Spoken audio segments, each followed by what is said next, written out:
listeners, well, ASMR again, here to do part 2 of my CD collection. Excuse me for being in the bathroom, but there's construction around my house and it wouldn't be very ASMR-y, so I had to come in here to get some peace and quiet.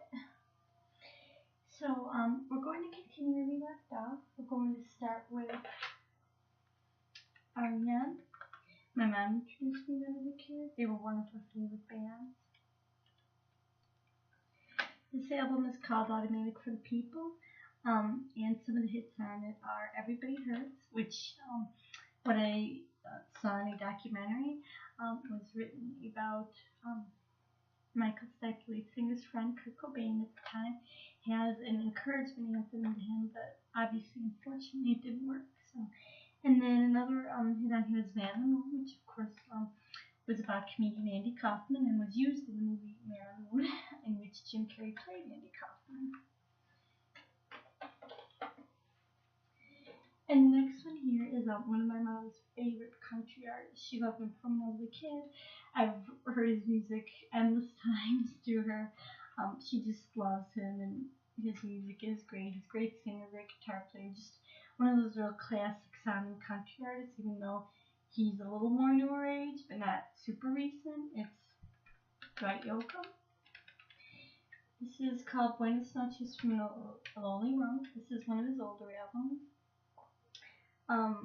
Some of the songs on here are She Wore Red Dresses, which is one of my favorite songs. Streets of Bakersfield, which is a big hit for him, in which he collabed with the old country star Buck Owens. And I Got You, One More Name. I think it's just a lot of great country, classic sounding country songs, and a lot of great country ballads on here.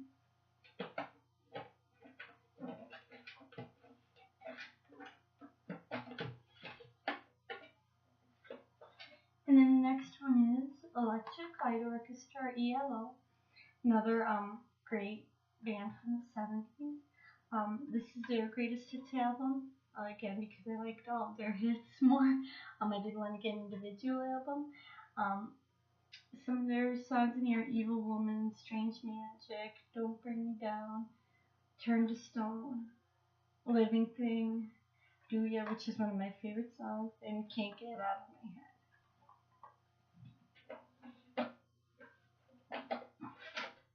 And the next one is, of course, a must to any collection. It's the Beatles, Help. This is one of my favorite albums of theirs, along with Rubber Soul and Hard Day's Night. Those are I think they're 3 best albums. I know that some people prefer the later stuff, but I prefer more like the earlier, middling stuff. That's just my preference or taste, but and I love the movie that goes along with this album too. It's really funny. And of course, some of the songs in here are the title track, Help, The Night Before, You Got to Hide It All the Way, Ticket to Ride, I've Just Seen a Face, and of course, one of the greatest songs of all time, Yesterday, which I think is the most covered song ever.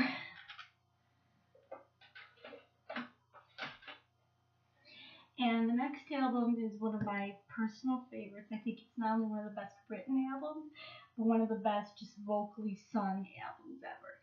I had this from when I was a kid, and then I got it again later. It is Joshua Tree, Me Too. This, I think, is just their best album. Some people prefer Octone Baby, but to me, this is U2 at their peak and at their best. Musically and vocally, Bono is just amazing. He just kills it. Because until Bono, I think there never was a male rock singer that was so just so soulful and just so very, open with his emotions. He really wore his heart on his sleeve for this album. You can really hear that when he sings, and it's just great. And if you see them perform live during the Joshua Tree tour, it's just incredible. If you see Rattle and Hum, which is the documentary they made, in which they performed on the Joshua Tree tour, it's just amazing. And the next is a well-known band, but a rare album of theirs that you might not know. It is Genesis, Nursery Crime, one of their early 70s Peter Gabriel era stuff. I do like some of the Phil Collins stuff too, But I just love the Peter Gabriel era stuff so much. It's just a lot more eclectic, um, very like Middle Ages, folky sounding. Um, some of the songs on here, Musical Box, Return of the Giant Hogweed, Harold the Barrel, Found the Sunlight. These aren't like really hit songs, but they're just such well written songs. Peter Gabriel was really a visionary. He really was a creative force in music, I think, and one of the best frontmen of all time. Collins is good too, but Gabriel was just so creative in terms of what he did on stage. He was always, just pushing the envelope and taking it to the next level, in terms of kind. We're like all these crazy costumes and makeup and this and that. Very few people, especially men in rock, wanted to do that at the time, like maybe Bowie or something, who he, of course, said he was influenced by. But yeah, he just was a real pioneer and visionary in terms of what men in rock can do, especially on stage. And he's a great songwriter, and his solo stuff is incredible too. So yeah, if you haven't yet, check out the early Genesis stuff. It's great. And if you haven't seen Supper's Ready performed live, you haven't lived.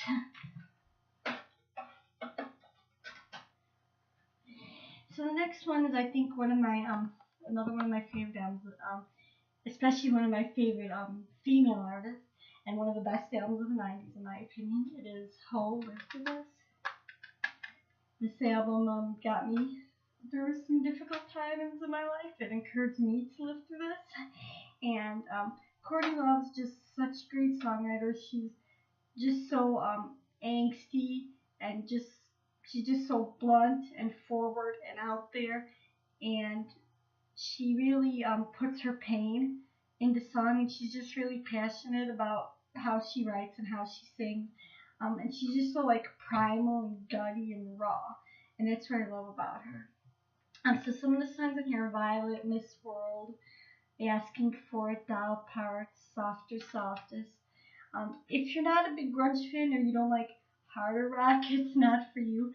But if you're willing to listen to it, I think you can really get it, and you can relate to some of the lyrics and some of the things she sings about.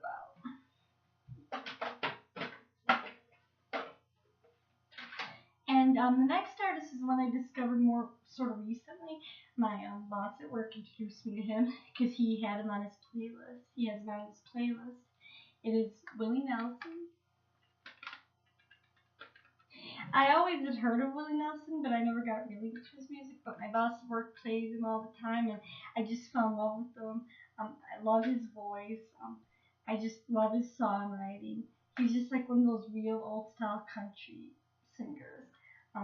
Of course, some of his biggest hits are Blue Eyes Crying in the Rain, Always on My Mind, On the Road Again, Living in the Promised Land, Nothing I Can Do About Now, and Angel Flying Too Close to the Ground. That's one of my favorites.